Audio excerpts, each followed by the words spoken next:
안녕하십니까 장 대표입니다. 자, 소개드릴 코인은 리플 코인입니다. 자, 리플 코인 제가 영상을 여러 번 찍어드리면서 말씀을 여러 번 드렸는데 제 차 700원대까지 또 떨어지니까 답답하죠. 저 또한 지칠 수밖에 없네요. 힘이 빠질 수밖에 없고, 자, 이렇게 힘든 코인입니다. 자, 리플 코인이 1000원까지 올라갔다가 700원까지 다시 떨어졌다가 다시 또 끌어올렸다가 또 내려갔다가 이렇게 왔다 갔다 하는 모습만 보이다 보니까 지치고 힘이 빠질 수밖에 없습니다. 강력한 홀더분들 또한 리플 이제는 지친다, 다른 코인으로 갈아타야 되겠다라고 많이들 말씀하시는데, 리플 같은 경우에 강력하게 말씀드렸던 상승 모멘텀들은 그대로 있지만 이렇게나 가격이 밑으로 내려가다 보면 당연히 물량이 빠질 수밖에 없죠. 대부분의 물량이 빠진다는 건 매도가 나오겠다라는 건데, 이 매도 물량 누가 나오겠습니까? 당연히 개인들의 매도 물량이 많이 나올 수밖에 없습니다. 그러면 여기에서 고래가 같이 매도를 할 것인가? 그거는 아니라는 겁니다. 자, 개인들이 매도가 나오는데 고래들은 그대로 가만히 있다, 고래는 바보라서 있을까요? 그렇지가 않다라는 거. 물론 고래들이 매입 단가가 연전히 확실한 수익 구간이기 때문에 얘네들은 시간적인 여유를 갖고 충분히 투자하고 있다라는 거는 알겠지만, 이렇게나 힘이 빠지게끔 매도가 나오게 된다면 당연히 장가조차도 흔들릴 수밖에 없죠. 근데 이 고래들이 지지받고 있는 라인은 바로 700원 라인이었다는 거, 이 부분을 다시 한번 체크하시면 좋을 것 같고요. 그래서 오늘 이 영상에서는 리플 코인, 우리 어떻게 리플을 투자를 해야 될까 말씀드렸던 것처럼 리플은 갈 수밖에 없다. 근데 언제 가냐? 그게 중요하겠죠. 그때까지 우리 어떻게 비중을 관리하면서 어떻게 매수와 매도 시점을 잡을까? 그리고 우리들의 수익과는 도대체 어떻게 만들어갈 수 있고 언제 만들어갈 수 있는지, 그게 더욱더 중요하겠죠. 그래서 오늘 영상에서는 이 리플 코인이 갖고 있는 상승 모멘텀, CBDC의 디지털 화폐 중추적인 역할을 하고 있는 게 리플이다. 그리고 코인과 코인의 송금 시스템을 구축하고 있다. 세 번째로 뭐가 있습니까? IPO, ETF, 그리고 스테이블 코인까지도 계속적으로 상승적인 이벤트는 많지만 이렇게나 가격대는 떨어지다 보니까 어떤 걸 노리고 있는지, 그리고 여기서 매도가 안 나오고 있는 고래들은 어떤 의미가 있는 건지, 이 부분을 말씀드릴 거니까 오늘 영상 끝까지 시청하시는 것을 추천드리겠고요. 영상 본격적으로 시작하기 전에 구독과 좋아요, 알림 설정 아랫부분에 따봉 버튼까지 눌러주시면 너무나 감사하고요. 전화번호도 말씀을 드릴게요. 전화번호가 010-6531번에 7908, 6531에 7908번, 여기다가 숫자 1번입니다.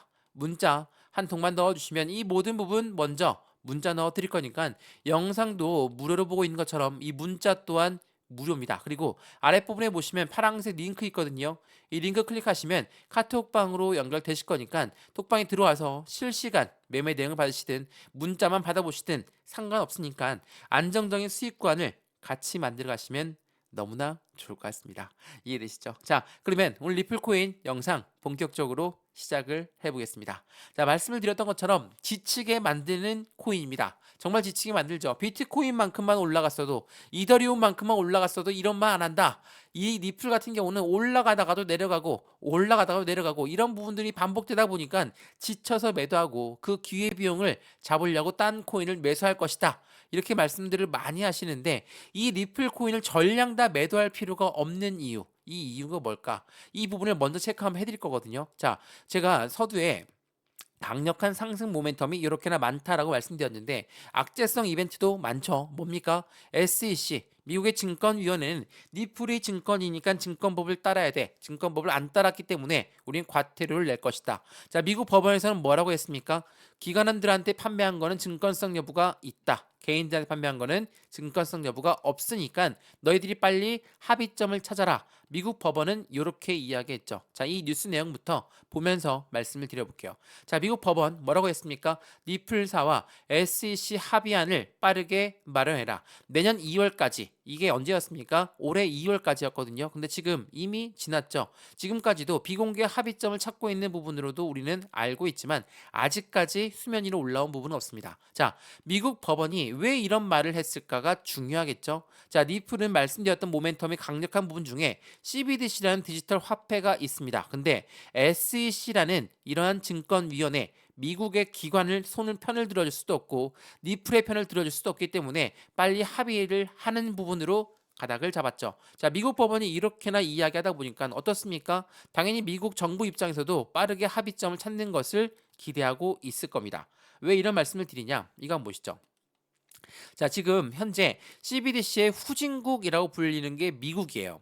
말씀드렸던 CBDC는 디지털 화폐입니다. 우리가 사용하고 있는 동전, 뭐 종이 지폐, 이거 이제 이용 안 하죠. 벌써 우리는 신용카드만 이용하고 있는데 이 부분이 이제는 디지털 화폐로 간다라는 거.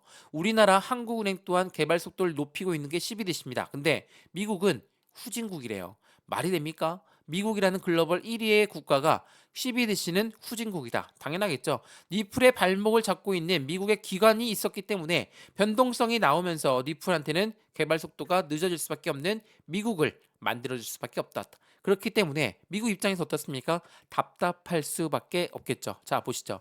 자, 미국 연준은 달러의 CBDC가 늦춰지게 되면 달러의 입지가 위협을 가할 겁니다. 미국 입장에서는 굉장히 불편한 심기를 내보낼 수밖에 없습니다. 왜?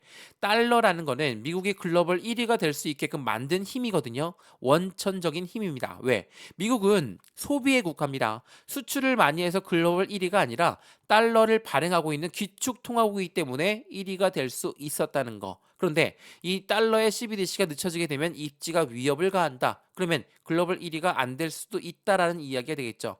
그러한 부분들이 현재 미국을 불안하게 만들고 있고 그러한 부분들이 리플 코인을 압박하면 압박할수록 미국 국민들 또한 가만히 있지 않습니다. 왜? 미국 국민들의 80% 이상이 투자를 합니다. 주식에 투자를 하고 코인에 투자를 하는데 이 국민들한테 투표를 받아야 되는 미국의 대통령 선거가 2024년도에 11월 달에 있습니다.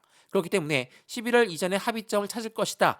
많이들 이야기하는데 그 부분이 빠르게 나와야 되겠죠. 그 부분을 우리는 확실하게 이용을 해야 되겠습니다. 근데 그렇게나 해당되는 CBDC, 비트코인 모든 부분들이 글로벌 시장에 안정세를 가져오게끔 만들어지려면 이 SEC와의 합의점이 빠르게 나와야 되겠죠. 근데 이 SEC조차도 미국 대통령 선거를 앞두고서는 굉장히 위축될 수밖에 없다라는 거. 그렇기 때문에 우리는 그 부분이 나오기 전에 반등력, 상승력이 크게 나오기 전에 먼저 매매 대응을 해야 되겠죠. 물론 700원을 왔다 갔다 하고 있으니까 무슨 매매 대응이 필요하냐? 언제 들어가도 이 가격이 아니냐? 이렇게 말씀할 수 있으신데 그렇지는 않습니다. 자, 차트를 보면서 말씀을 한번 이어볼게요.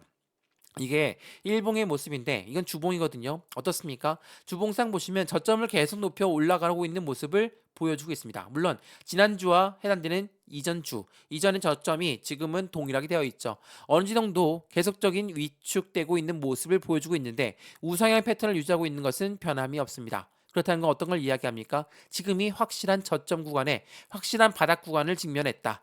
이 바닥에서 우리 어떻게 매매 대응하느냐에 따라서 우리의 수익 구조가 틀려질 가능성이 매우 높다라는 거. 그래서 매입 단가가 높으신 분들은 추가적인 매수 시점과 신규 매수 시점을 찾아가야 되는데 이런 생각을 갖고 있는 분이 있을 거예요. 리플만 들고 있으면 안 된다. 그래서 나는 여러 개의 코인을 들고 있는데 이 코인을 어떻게 대응해야 될지 모르겠다. 그리고 이 리플이 올라갈 건 알겠어. 근데 언제 올라갈 줄 모르니까 이 부분의 매매 대응이 뭐가 필요합니까? 비중이 많다. 라고 한다면 매도 비중을 조금은 늘려서 그 매도한 대금을 가지고 우리는 조금 더 투자 포트폴리오를 만들어야 되겠죠. 이 부분을 하나씩 잡아 드리려고 하니까 단기적인 수익 포트든 중장기적인 수익 포트든 한 분 한 분 따로따로 직접 잡아 드릴 거니까 니플을 보유하고 있으시거나 나머지 많은 코인들을 보유하고 있으시다면 그 포트를 정리하는 시기로 지금 가져가시면 너무나 좋겠죠. 자, 그래서 상단에 보시면 전화번호가 하나 있습니다. 전화번호 다시 한번 말씀드릴게요.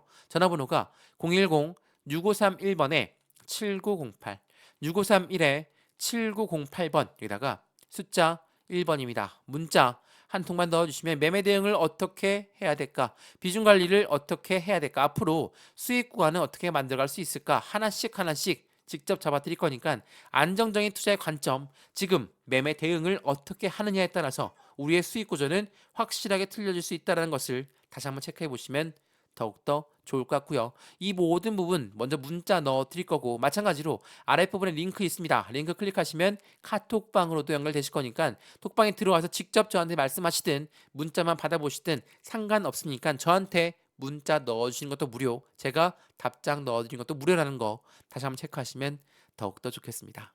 이해되시죠? 자, 지금 그러면 리플 코인을 이렇게 변동성을 많이 가져오게 된 이유는 뭘까? 말 그대로 리플만 내려왔다. 그거는 아닙니다. 자, 이거 한번 보시죠. 지금 이게 비트코인을 마찬가지로 하방 압박을 받고 다시 오늘 반등 구간을 가져오고 있는 모습. 솔라나 또한 어제 날짜로 하방 압박을 받고 다시 반등 구간을 먹고 있는 모습을 그대로 보여주고 있습니다. 자, 비트코인이라는 코인 시장의 기준점이 흔들리다 보니까 대부분의 메이저 코인들이 모두가 다 이렇게 하방 압박을 받았던 어제 새벽의 모습을 볼 수가 있습니다. 자, 비트코인이 내려갈 때는 다 내려가고 비트코인이 올라갈 때도 리플은 안 올라갔지 않냐 이렇게 말씀하시는 분은 있으시겠지만 리플은 주봉상 보면 우상향 패턴을 유지하고 있고 굉장히 천천히 움직이고 있습니다. 그 부분이 우리한테는 지치게 만들고 힘이 빠지게끔 만들고 있지만 그 부분을 역으로 이용한다면 우리는 최소한의 비중을 가지고 다른 코인, 단기적인 코인들 하나씩 하나씩 수익을 보면서 만들어갈 수 있다는 거. 이 부분도 다시 한번 체크하시면 더욱더 좋겠습니다. 자, 그러면 이번 주에 경제 지표가 어떤 게 나와 있을까? 그 부분에 따라 또 변동성은 나올 거니까 이것도 한번 보시죠. 야, 오늘 날짜로 굉장히 중요한 지표 발표가 하나 있습니다. 지표 발표 뭡니까? 미국 연준 의장이 연설을 합니다. 자, 연설을 할 때 정책적 방향성을 어떻게 가져가겠다. 우리 지난주에 CPI가 발표하고 나서 어땠습니까? 엄청나게 시장은 환호했습니다. 왜? 물가가 내려갔으니까 금리를 정책적 방향성이 바뀔 수 있겠구나. 그 부분을 이제 확인하는 시점입니다. 5월 20일 오늘 날짜 새벽 4시에 이 부분 자체가 어떻게 움직임을 가져갈까? 이 부분들 때문에 시장에서는 엄청나게 흔들림을 가져왔죠. 자, 연준 의장이 발표를 했습니다. 이 부분에서 시장에서는 아직까지 우리는 큰 의미를 부여하지 못했다. 정책적 방향성은 아직까지 좀 더 경제 지표를 봐야 된다. 이러한 의구심장한 멘트와 함께 하방 압박을 받았지만 다시 한번 새롭게 FOMC 회의록을 발표하면서 앞으로 기준금리가 어떻게 움직일지 그 부분 또한 체크를 해야 된다. 라는 부분을 메시지를 전달했습니다. 마찬가지로 지금 리플 코인은 어느 위치에 있을까? 경제 정책 또한 우리는 확인해야 되겠지만 리플 또한 확인해 봐야 되겠죠. 자, 이거는 지난 5월 8일 날 나왔던 뉴스예요. 비트코인 대비해서 리플 가격은 3년새 최저 수준을 기록하고 있다. 지금은 완벽한 매수 기회를 가져가고 있다. 5월 8일이면 700원대입니다. 다시 한번 700원대로 내려온 현재 시점을 볼 수가 있죠. 자, 이 700원대 왜 매수 기회라고 할까? 자, 보시죠. 자, 앨런 산티나는 뭐라고 했습니까? 리플 시세는 내년에 4배 이상 뛸 가능성이 매우 높다. 자, 마지막 강세장 이후 10개월째 조정을 받았고 흐름상 이제는 확고한 강세장에 진입하는 부분으로 확인을 해야 된다. 자, 이게 5월 16일 날 나왔던 부분입니다. 강세장을 진입하게 되면 리플은 2달러 수준까지 바로 올라갈 것이다. 자, 우리는 이렇게 생각하죠. 1달러만 올라가도 좋으니까 1달러까지만 가라. 나는 그걸로 만족한다. 이러하신 분들 엄청 많으실 거예요. 자, 우리가 1달러 가기 전까지 지금 700원 라인에서 우리가 완벽한 바닥 구간이라고 한다면 이 바닥 구간에 어떻게 매매 대응하느냐에 따라서 우리의 수익 구조는 틀려진다는 걸 다시 한번 체크하시면 너무나 좋을 것 같고요. 마찬가지로 지금 리플 가격은 리플의 판매 실적에 달려 있습니다. 자, 리플의 1분기에 판매 실적이 8.4억의 리플을 판매했다. 가격이 안 오르는 이유는 무엇일까? 대외적인 이벤트가 컸겠죠. 기준금리 관련해서 아직 정책적 방향성이 무한정으로 변동성이 커진다. 그리고 SEC 맞습니다. SEC가 아직까지 발목을 잡고 있으니 힘이 빠질 수밖에 없죠. 이러한 부분들이 시장을 압박하고 있는 부분이지만 지금처럼 확실한 바닥 구간에 어떻게 매매 대응하는지에 따라서 우리 또한 그 부분을 다시 한번 만들어 가시면 좋을 것 같고요. 마찬가지로 리플은 올라갈 수밖에 없는 코인이야. 모멘텀이 강력한 코인이야. 그러면 이 부분에 언제 올라갈지에 의구심을 던지신다면 우리는 비중을 최소한으로 움직이면서 해당되는 부분 비중이 크다라고 한다면 매도 타점을 잡아서 비중을 최소한으로 나누어서 안정적으로 그 매도한 대금으로 단기적인 수익권이라든지 중장기적인 수익권이라든지 한 분 한 분 포트를 새롭게 짜드릴 거니까 안정적인 수익을 먼저 만드시면 좋을 것 같고요. 리플 코인을 전량 다 매도한다라는 의미가 아닙니다. 지금 리플의 비중이 크다라고 한다면 그 부분의 비중을 나누어서 안정적인 투자의 관점을 다시 가져가야 되는 게 필요할 수밖에 없다라는 걸 체크하시면 더욱더 좋을 것 같습니다. 이해되시죠? 자, 오늘 영상 리플 코인은 여기까지입니다. 영상이 유익하였으면 구독과 좋아요, 알림 설정 아랫부분에 따봉 버튼까지 눌러주시면 너무나 감사하고요. 전화번호도 말씀을 드릴게요. 전화번호가 010-6531번에 7908, 6531에 7908번 여기다가 숫자 1번입니다. 문자 한 통만 넣어주시면 이 모든 부분 먼저 문자 넣어 드릴 거니까 영상도 무료로 보고 있는 것처럼 이 문자 또한 무료입니다. 무료니까 먼저 받아보시는 걸 추천드리겠고요. 마찬가지로 하단 부분에 카톡방 연결할 수 있도록 링크 넣어놨으니까 이 링크를 클릭하시고 톡방에 들어오시든 문자 받아보시든 상관없으니까 안정적인 수익관을 함께 같이 만들어 가시면 너무 좋겠습니다. 이해되시죠? 영상 여기까지입니다. 언제나 성공적인 투자 정말 진심으로 기원합니다. 감사합니다.